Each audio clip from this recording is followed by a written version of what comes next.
अस्सलाम वालेकुम सब देखने वालों को खुशामदीद।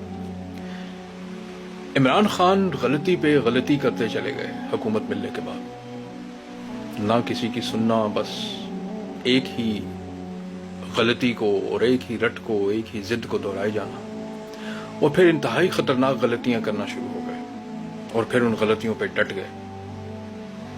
मैं क्यों ये सब कह रहा हूं, मेरे साथ रहिएगा। इमरान खान की सबसे बड़ी गलती ये थी कि वो आवाम के बारे में सोचना शुरू हो गया था। वो एक आम आदमी को, एक आम पाकिस्तानी को, और वो हमेशा ये कह के पुकारता था कि मेरे पाकिस्तानियों, वो कभी ये नहीं कहता था मेरे पंजाबियों, मेरे पश्तूनों, मेरे बलोचियों, मेरे सिंधियों, मेरे कश्मीरियों, मेरे बल्तियों, मेरे गिलगितियों।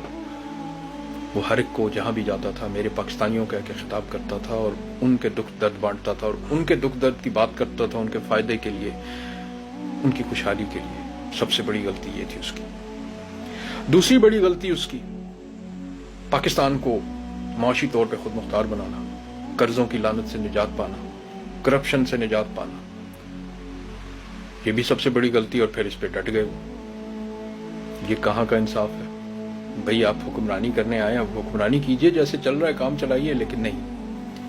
उसने कहा मैं पाकिस्तान के लिए, पाकिस्तान की आवाम के लिए काम करना चाहता हूं। तीसरी गलती, पाकिस्तान की सियासत में और ब्यूरोक्रेसी में जो मकरूह चेहरे थे उनको उसने बेनकाब करना शुरू किया।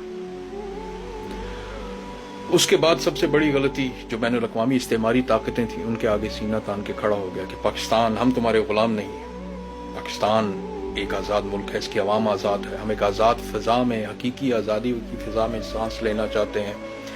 हम किसी की डिक्टेशन नहीं लेंगे। मैं जो पाकिस्तान के लिए और आवाम के लिए बेहतरीन होगा मैं वही करूंगा। हम अपने हमसायों से अच्छे ताल्लुकात रखेंगे। हम तुम्हारी जंगों में शामिल नहीं होंगे। मैं अपने आदमी, अपने फौजी, अपने सिविलियन नहीं मरवाऊंगा। ये मुल्क भी मेरा, ये फौज भी मेरी। उसके बाद सबसे बड़ी गलती, एक आम आदमी को सियासी धारे में शामिल करना या उसकी कोशिश करना। उसने एक आम आदमी को शऊर देना शुरू किया। उसने आवाम को बताना शुरू किया कि आप असल ताकत है। जो पर्दों के पीछे बैठे फैसला करते हैं उनका कोई हिस्सा नहीं है पाकिस्तान की सियासत में, पाकिस्तान की हुकूमत में, पाकिस्तान की बुनियादों में। उसके बाद सबसे बड़ी गलती कि जो करप्शन और जो करप्ट सियासतदान हैं उनसे टक्कर लेना और उनसे कहना कि लूटा हुआ माल वापस लाओ वरना तुम्हारा एहतसाब होगा। और फिर जब एहतसाब होना शुरू हुआ तो उसके साथ जो सब लोग जुड़े हुए थे, जो पर्दों के पीछे थे, चेहरे वो एक एक करके नंगे होना शुरू हुए। तो इनको अपनी पड़ गई कि इस शख्स को रोको, ये क्या कर रहा है। तब से फिर साजिशें शुरू हुई। खान चूंकि दिल का खरा बंदा है, वो हर एक पे एतबार करता है, सो आस्तीन के सांपों ने एक एक करके डसना शुरू किया। अमेरिका के पास दौड़े दौड़े गए कि ये बुनियाद परस्त है और ये रूस के पास जा रहा है, चीन के पास जा रहा है, ये अमेरिका के खिलाफ ब्लॉक बना रहा है। अमेरिका सरकार को इसमें जैसे तैसे करके शामिल किया। अमेरिका सरकार को और क्या चाहिए? उनके लिए भी बाइस तशवीश था कि पाकिस्तान खुद मुख्तार कैसे हो रहा है, कर्जा वापस कर रहा है, खुशहाल हो रहा है। जहां कोविड में हमारी तरक्की मनफी में जा रही थी, ये 6% से ऊपर तरक्की करना शुरू हो गया है। कोविड के दौरान भी इसने बेहतरीन काम किया जिसमें इसकी यूएनओ में तारीफें हुई। सो बंदा तो खतरनाक है और गलती पे गलती कर रहा है, तो ये तो गलत बंदा है। ये गलत जगह पे गलत वक्त पर मौजूद है। सो फिर सारी इस्तेमारी ताकतें इकट्ठी हुई। आस्तीन के सांपों ने अपना काम दिखाया और आज सब आपके सामने है। अवाम के बारे में लोग पूछते हैं कि अवाम कैसे इस सब को संभालेगी और कब निकलेगी और क्या होगा। मेरा कहना यह है कि देखें, हर चीज अल्लाह के हुक्म से होती है, ये आपका ईमान होना चाहिए।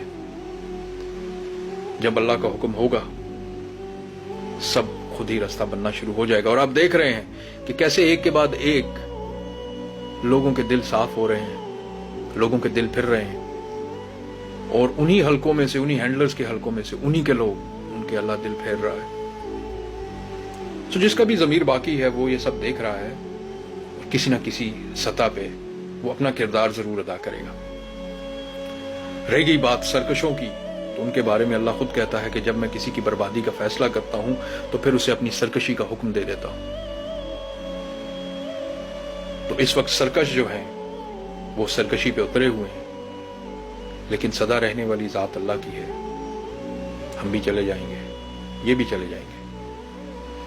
ایوب خان کے ساتھ کیا ہوا، ضیاء الحق کے ساتھ کیا ہوا، مشرف کے ساتھ کیا ہوا، یہ سب لوگ آج قصہ پارینہ ہیں اور ایسی مثالیں اور عبرت کے نشان بن کے گئے ہیں اس دنیا سے کہ لوگ رہتی دنیا تک ان کا نام کبھی اچھے طریقے سے نہیں لے سکیں گے۔ انسان کے بعد دنیا میں اس کا نام رہتا ہے، اچھا یا برا یہ اس کے اپنے اعمال فیصلہ کرتے ہیں۔ میری بھی اللہ سے یہی دعا ہے کہ مجھے اور آپ سب کو یہ توفیق دے کہ جب ہم اس دنیا سے جائیں ہمارا نام اچھوں میں شامل ہو۔ ہماری بھی لوگ مثالیں دیں کہ فلاں شخص تھا، فلاں شخص ارشد شریف تھا، فلاں شخص ڈاکٹر عبد القدیر تھا، فلاں شخص ذل شاہ تھا۔ باتیں تو بہت کہنے کی ہیں لیکن ویڈیو لمبی ہو رہی ہے، آپ کا زیادہ وقت نہیں لینا چاہتا۔ اگلی ویڈیو میں آپ کو سندھ کے بارے میں بتانا چاہوں گا۔ میں بہت معذرت خواہ ہوں اپنے سندھی بہن بھائیوں سے۔ سندھ میں بہت حالات خراب ہیں۔ سندھ میں بھی ایک آپریشن باقاعدہ چل رہا ہے جس میں ابتدائی طور پہ تو پولیس نے وہاں جانے سے انکار کر دیا کیونکہ وہاں پہ بھی کچے کے علاقے میں آپریشن کرنے یہ لوگ جا رہے تھے، لیکن وہاں پہ ظاہری بات ہے زور وڈیروں کا ہے، اور وڈیرے کس کے ساتھ اٹھتے بیٹھتے ہیں یہ اب سب کو پتہ ہے۔ ان کی پرائیویٹ فورسز ہیں، پرائیویٹ جیلیں ہیں، وہ جو مرضی کریں، کبھی کسی کے اونٹ کی لات کاٹ دیں، کبھی کسی کی بھینس کی زبان کاٹ دیں، اس سے بھی دل نہ بھرے تو مزارے کو دن دہاڑے گولیاں مار دیں اور لاش بھی نہ اٹھانے دیں۔ اسی دنیا میں فرعون بھی تھا، اسی دنیا میں نمرود بھی تھا، اسی دنیا میں یزید بھی تھا، اسی دنیا میں شداد بھی تھا۔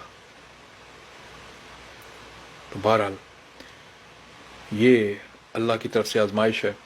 آپ سب کو اور مجھے ثابت قدم رہنا ہے اور اللہ ہمیں اس کی توفیق دے۔ آپ سب کے دیکھنے کا بہت شکریہ، آپ کی سپورٹ کا بہت شکریہ۔ میں یوٹیوب چینل کو ضرور وزٹ کیجئے، سبسکرائب کیجئے۔ میں دیکھ رہا ہوں کہ ہماری تعداد دن بدن بڑھ رہی ہے اور میں اس کے لیے آپ کا جتنا بھی شکریہ ادا کروں کم ہے۔ اللہ آپ سب کا حامی و ناصر ہو۔ پاکستان زندہ باد، پاکستان کی عوام زندہ باد، پاک افواج پائندہ باد۔ اللہ حافظ۔